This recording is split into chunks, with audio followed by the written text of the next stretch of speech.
Voilà, ici vous avez une représentation, un tableau fait par Georges Delatour, le nouveau-né vers 1645, c'est un peintre français. Alors, j'ai trouvé cette image évocative puisque nous avons la tendresse d'une mère et l'abandon de l'enfant dans les bras de sa mère. Et puis, pour étayer notre sujet, une deuxième vue, qui est la croix, qui nous parle de l'œuvre de Christ sur laquelle se fonde la foi. Alors nous allons traiter ce sujet avec Jackie, comme on l'a dit, à deux voix. Une introduction, trois parties, la justification et le salut par la foi, la marche par la foi, le bouclier et les armes de la foi, et une conclusion. Alors, il m'incombe de donner une introduction, de traiter la justification par la foi et le salut par la foi, et Jackie nous parlera de la marche par la foi, et il fera la conclusion, et en ce qui me concerne, je referai la troisième partie, le bouclier et les armes de la foi. Alors, introduction.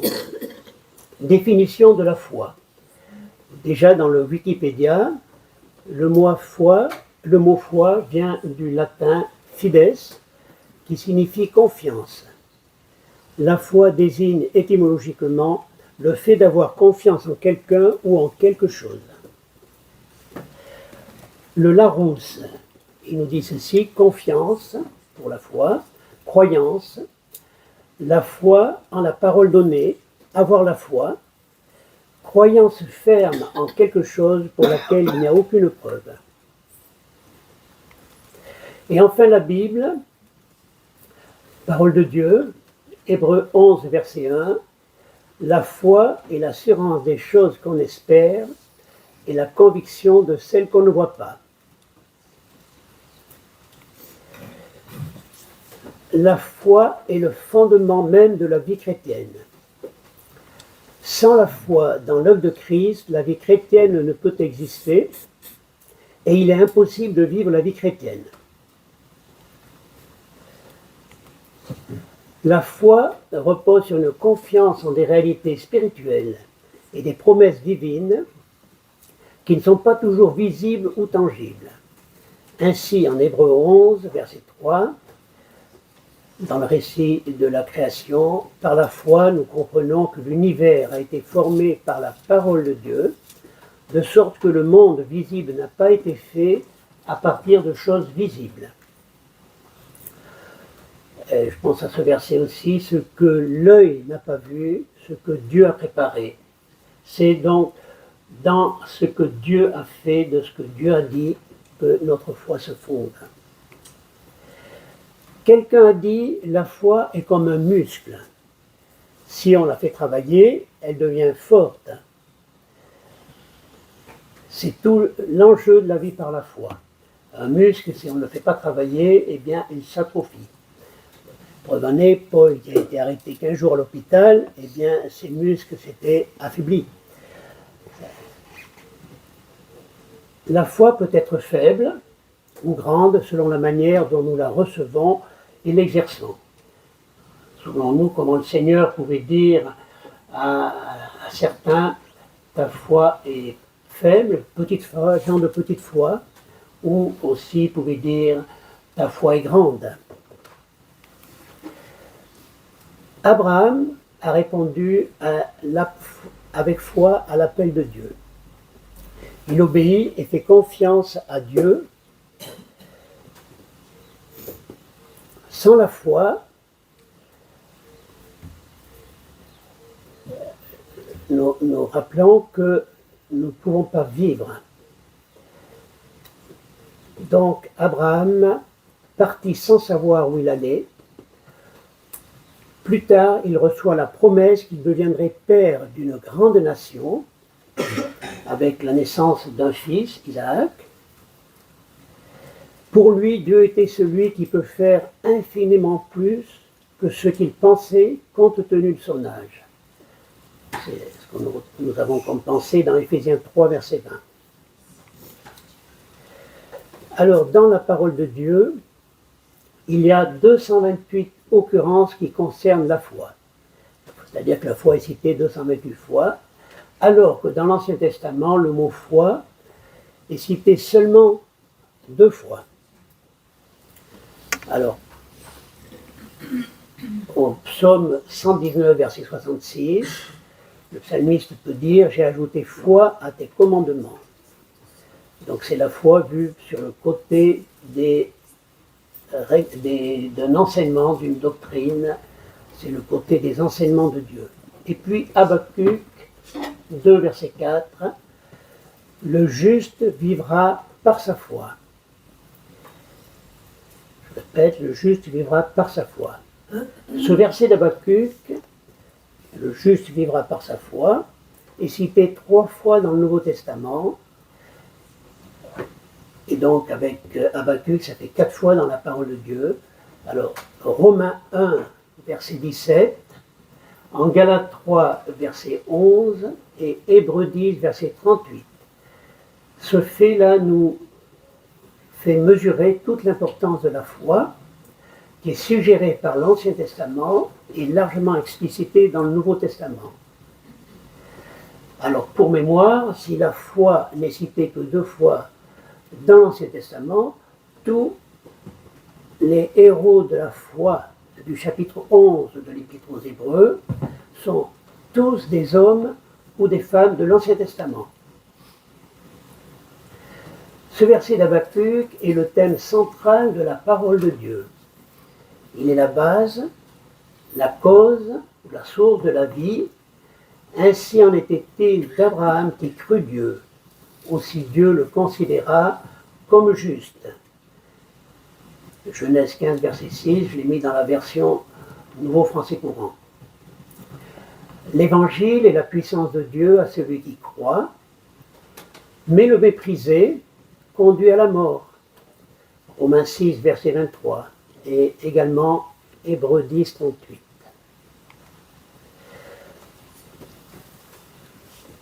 Alors nous passons à la justification et au salut par la foi. Premier point du plan. On ne peut être sauvé que lorsqu'on reconnaît son péché et que l'on met sa confiance ou sa foi en l'efficacité du sacrifice de Christ à la croix. Car Dieu a donné son Fils unique afin que quiconque croit en lui ne périsse pas, mais qu'il ait la vie éternelle. Jean 3, 16. L'exemple d'Abel, Hébreux 11, verset 4, qui est conduit à offrir en sacrifice à Dieu un animal de son troupeau, montre qu'il avait besoin d'être justifié. Abel réalise qu'il est dans un état de péché et avait besoin, pour s'approcher de Dieu, que la justice de Dieu lui soit accordée. Son offrande est le seul moyen qu'il découvre d'accéder à la grâce de Dieu. Rappelons-nous que son frère avait offert les fruits de la terre, c'est-à-dire de son propre travail. En effet, c'est par la grâce que vous êtes sauvés, par le moyen de la foi. Cela ne vient pas de vous, c'est le don de Dieu. Éphésiens 2, verset 6. Ainsi donc, déclarés justes, sur la base de la foi, nous avons la paix avec Dieu. Romains 5, verset 1. La parole précise que la justification a été faite une fois pour toutes. Romains 6, verset 10. Or, sans la foi, il est impossible d'être agréable à Dieu, car il faut que celui qui s'approche de lui croit que Dieu existe et qu'il récompense ceux qui le cherchent. Hébreux 11, 6. Répétons-le, c'est uniquement par la foi que nous sommes acceptés par Dieu et sauvés de la condamnation éternelle. Le juste vivra par la foi. Galates 3, 11. Alors, quelle différence y a-t-il entre la justification et le salut? La justification c'est le pardon ou l'effacement complet de ma culpabilité et des sanctions que je méritais pour tous les péchés que j'ai commis. Je suis justifié uniquement par la foi en Jésus-Christ. Confère Galates 2, verset 16. Je suis déclaré juste une fois pour toutes. Le salut est le fait d'être sauvé de la culpabilité due au péché que j'ai commis. Dieu peut sauver entièrement ceux qui s'approchent de lui par Jésus-Christ. Confère Hébreux 7, verset 25, c'est-à-dire que nous pouvons vaincre le péché avant de le commettre. Et puis, pour la marche, nous devons en conséquence suivre la voie de la sanctification, qui est le résultat du salut. Vivre dans la sainteté comme Dieu est saint. La sanctification est un processus de renoncement aux œuvres de la chair en se revêtant du fruit de l'esprit. Galates 5, verset 16 et verset 22.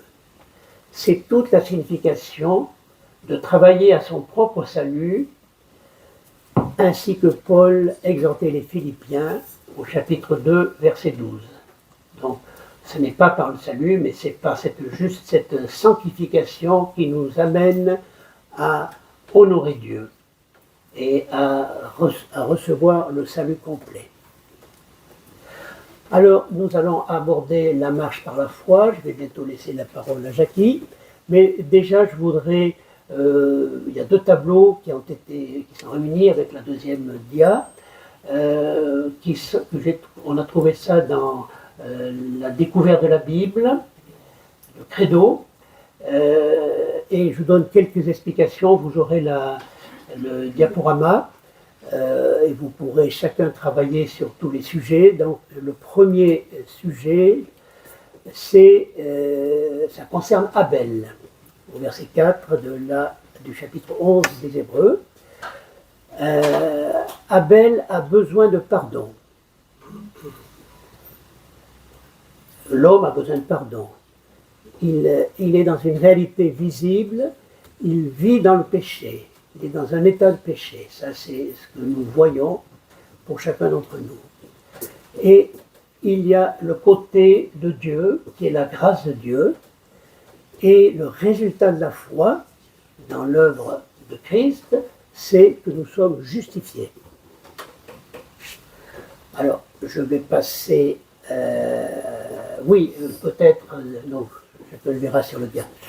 Je passe à une autre réalité de la foi. Alors, on prend la situation sans issue. Moïse et le peuple de Dieu ont quitté l'Égypte, et ils se trouvent au bord de la mer Rouge, pris en étau entre la mer et l'armée égyptienne qui vient à sa suite. Alors, qu'est-ce qui va se passer? Eh bien, nous allons voir toute la puissance de Dieu pour que le peuple de Dieu soit délivré. Donc, il y a une délivrance qui ne peut se faire que par la puissance de Dieu. Et on pourrait développer tous les autres points. Et je vais donner la parole à Jackie. Merci Julien. Voilà, maintenant, tout à l'heure, on a chanté « Vers le ciel, nous marchons par la foi » parce que nous avons accepté ce salut par la foi et nous avons décidé, chacun individuellement, de faire confiance à Dieu. Alors, la première chose, la confiance à Dieu. Pourquoi on fait confiance à Dieu? D'abord parce qu'il nous a sauvés, et puis il est plein de grâce, et on fait confiance au Seigneur qui, lui, est le chemin et la vie. C'est Jean 14 qui nous le dit. La marche par la foi implique de croire que Dieu a un plan pour notre vie. Voilà, que chacun individuellement, on a Dieu, un plan pour nous. Il connaît le recto, le verso, et qu'il est toujours présent. On peut l'invoquer 24 sur 24, 7 jours sur 7, que ce soit le jour, la nuit, on peut le prier. Bien sûr, dans les moments difficiles, parce que c'est bien là où souvent on va vers lui, dans les moments difficiles. Alors nous sommes appelés à remettre nos soucis entre ses mains et à avoir confiance à sa sagesse. Alors, Enoch, il a dit deux fois qu'il marchait avec Dieu. Pendant cette marche de 300 ans, il a plu à Dieu à cause de sa foi. Non seulement la fidélité d'un homme, bien sûr, mais également celle de Dieu, qui est soulignée par la parole, puisque Dieu a enlevé Enoch. Peut-être qu'on sera comme Enoch, on va être enlevé. Voilà. Et cet enlèvement d'Enoch est une image de l'enlèvement à venir pour tous les croyants. Alors, on rappelle ici quand même que ne partiront que ceux qui ont donné, qui ont accepté le salut par la foi. Les autres resteront. Ils seront enlevés du monde mauvais dans lequel ils vivent. Alors, deux versets un peu particuliers. Le premier, c'est, je vais le lire, « Ne crains rien, car je suis avec toi. Ne promène pas des regards inquiets, car je suis ton Dieu. Je te fortifie, je viens à ton secours, je te soutiens de ma droite triomphante. » Ce verset a été cité en réunion de prière par Jean Robert. On sentait qu'il avait vraiment vécu ça lorsqu'il était très malade, Jean Robert, et ce jour-là, il y avait Claude Baumann. Je m'en souviens parce que la façon dont Jean Robert l'a lu, ça m'avait beaucoup touché. Et le deuxième, c'est décharger sur lui de tous vos soucis, car lui-même prend soin de vous. C'est un verset qui m'a beaucoup aidé, lorsque on avait des difficultés, beaucoup aidé. Avancez, humiliez-vous sous la puissante main de Dieu, afin qu'il vous élève quand le temps sera venu. Déchargez-vous sur lui de tous vos soucis, car lui-même prend soin de vous. Voilà, on l'a expérimenté, que quand il n'y a pas trop d'issue, qu'on ne sait pas quoi faire, voilà, c'est le seul moyen de la foi de dire, Seigneur, par foi, voilà, tu connais mon souci, je le remets entre tes mains. Il y a également les obstacles et les doutes. La marche par la foi n'est pas toujours un chemin facile. Alors, les croyants peuvent, mais on va dire, et vont rencontrer des épreuves, des doutes, des défis. Les prières semblent sans réponse. Dieu nous paraît silencieux. Le doute nous envahit. Puis je rajouterai, il y a par moments, on a un sentiment d'injustice. En descendant hier, Alice me disait, c'est pas juste. Ta maman t'es une femme pieuse, ça paraît pas juste. Est une femme pieuse, et pourtant il faut passer par une fin de vie compliquée. Voilà, donc ça peut nous arriver, ça va certainement nous arriver. Oh, il y a beaucoup de, on ne peut pas toutes les lister, mais encore une fois, quelques exemples des hommes, des personnages qui ont traversé des moments difficiles, mais qui ont persévéré dans leur foi. Alors, on va en prendre quelques-uns.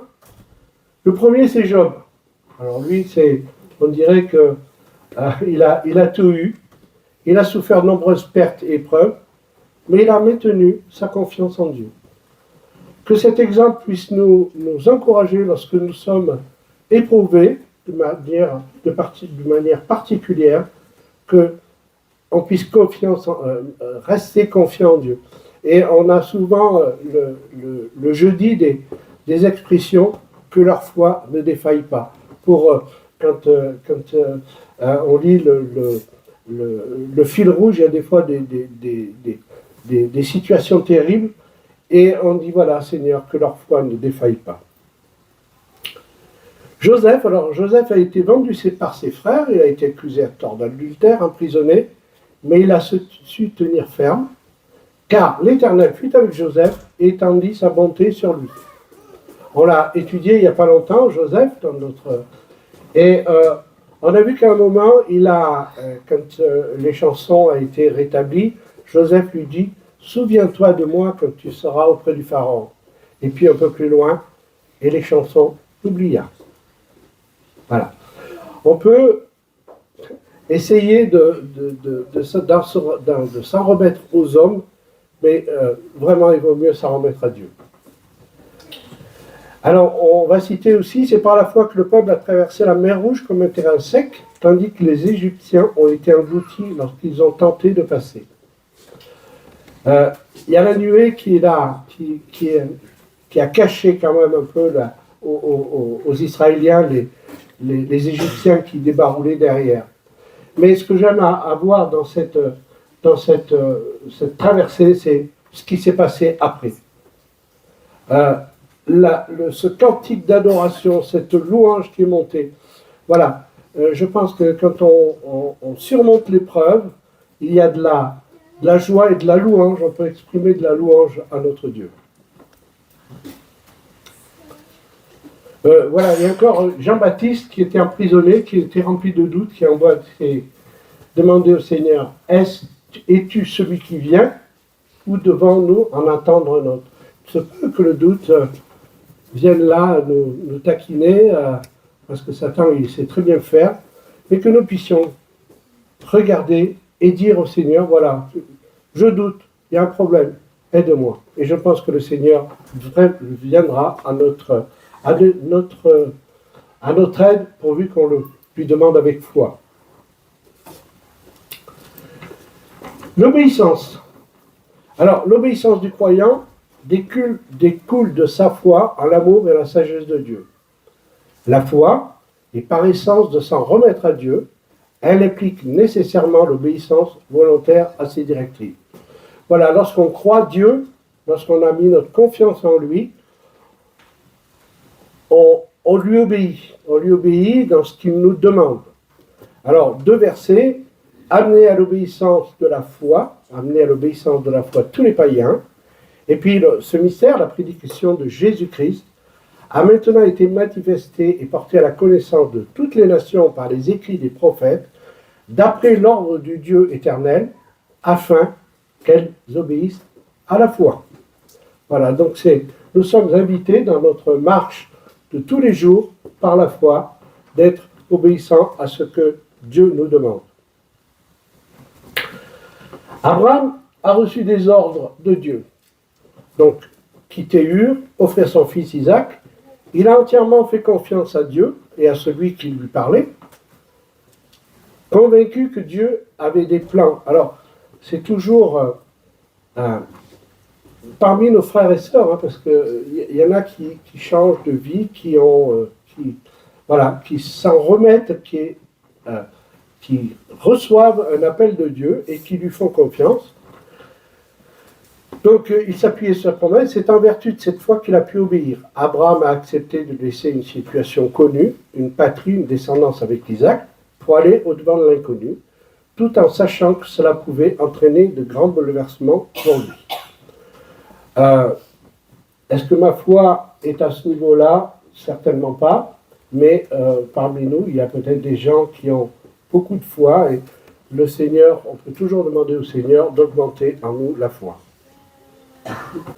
En effet, l'amour envers Dieu consiste à respecter ses commandements.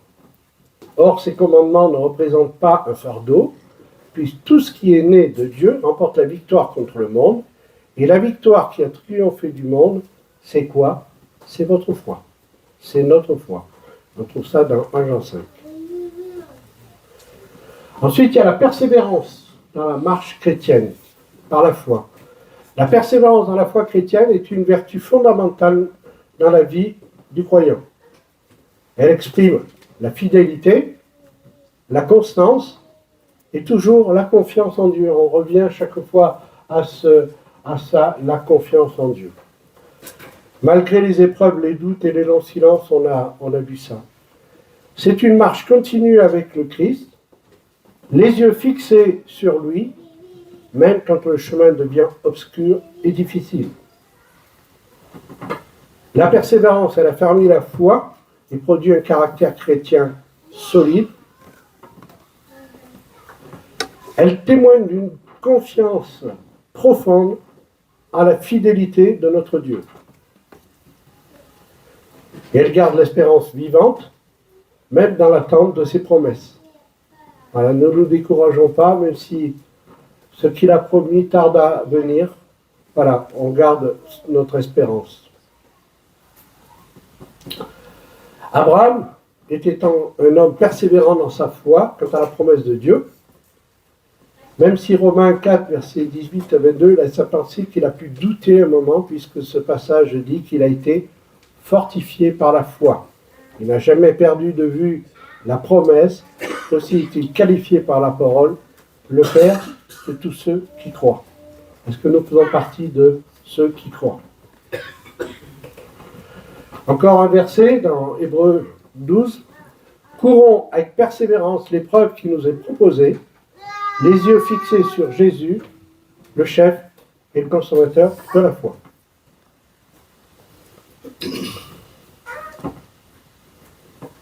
La tribulation produit la persévérance la victoire dans l'épreuve, et cette victoire, l'espérance. On l'a vu avec la traversée de la mer Rouge, l'épreuve, et puis la victoire qui est arrivée derrière. Voilà, que notre Seigneur puisse nous faire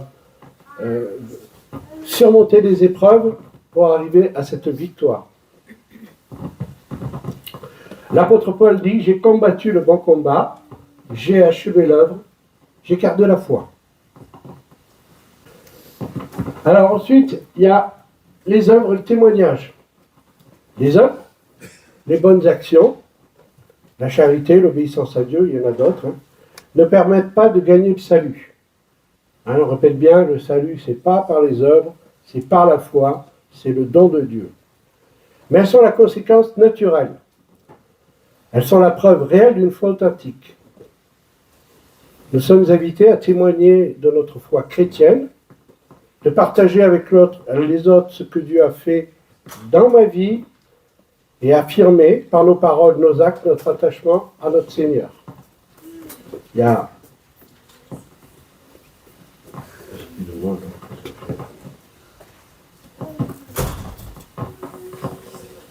Jacques, la foi sans les œuvres est morte. Et encore Jacques, il dit, montre-moi ta foi sans les œuvres, et moi, je te montrerai la foi par mes œuvres.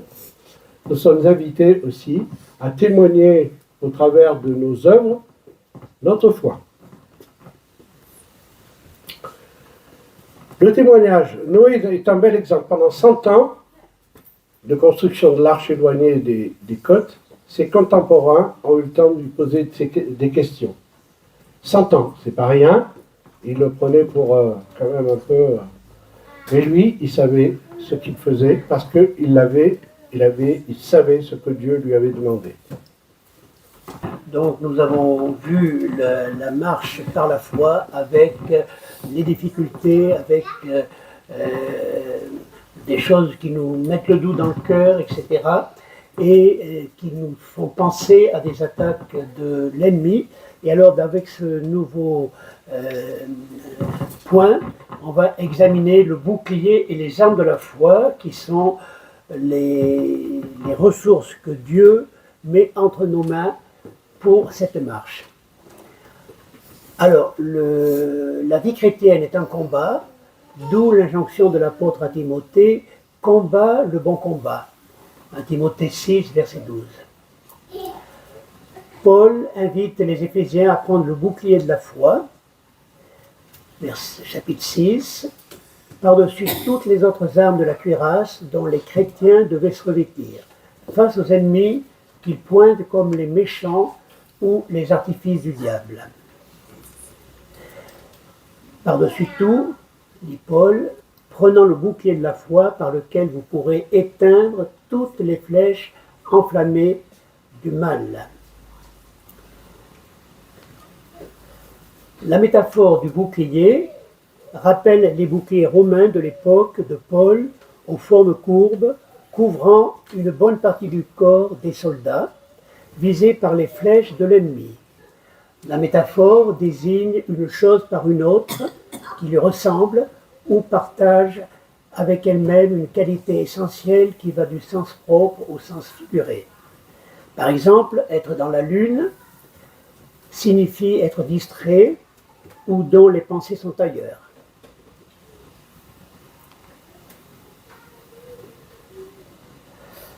Ainsi qu'il en est pour le bouclier qui protège le soldat, notre foi nous protège contre les attaques de Satan et des puissances spirituelles de méchanceté.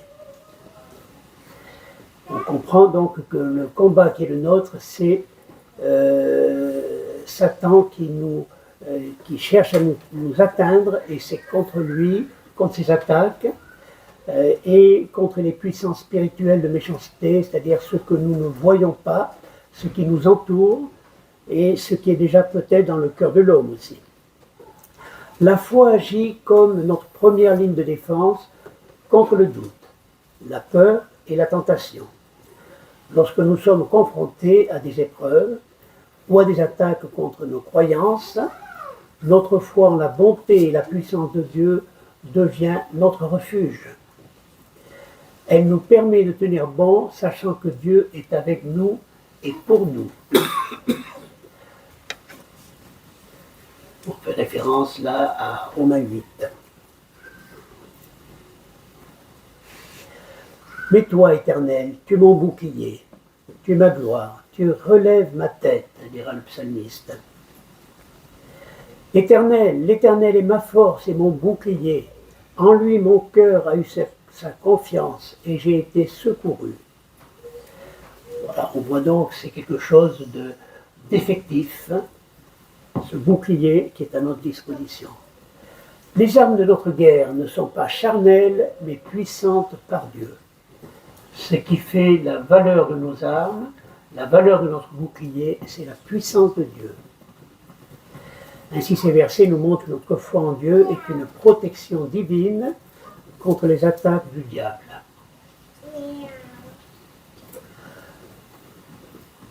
Le bouclier de la foi ne réside pas dans notre volonté ou dans notre propre force, mais il est le résultat de notre confiance dans la force et la présence de Dieu. Il prend corps dans une relation approfondie avec Dieu, dans la lecture de la parole de Dieu, la prière et les bonnes relations avec nos frères et sœurs. Au demeurant, nous bénéficions des prières du Seigneur qui intercèdent pour nous. Luc 22, verset 32, quand le Seigneur disait à Pierre, « J'ai prié pour toi afin que ta foi ne défaille pas. » La foi vient de ce qu'on entend, et ce qu'on entend par la parole de Dieu. Romains 10, verset 17. Donc, notre foi, nous devons la nourrir par la lecture de la parole de Dieu. Remarquons que l'armure complète de Dieu, on a dans ce chapitre 6 des Éphésiens, que nous avons revêtu, dispose de plusieurs armes liées au bouclier de la foi. Ainsi, le casque du salut, l'épée de l'esprit, qui est la parole de Dieu.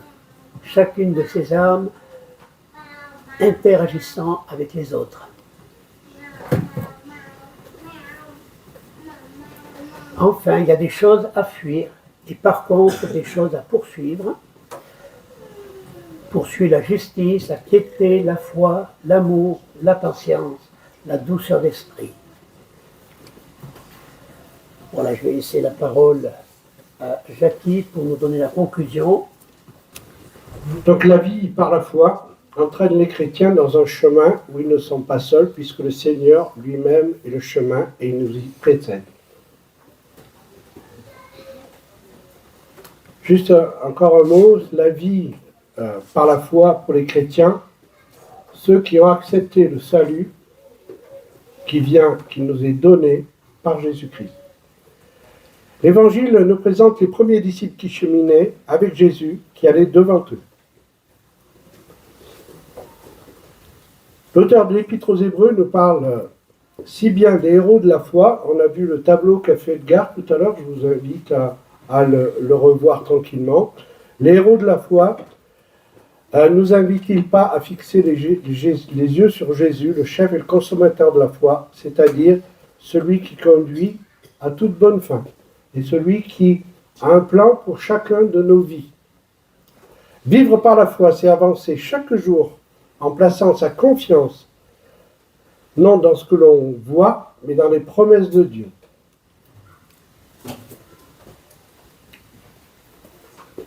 C'est accepter de ne pas toujours comprendre les voies que Dieu trace, mais croire qu'il est fidèle, même dans l'épreuve.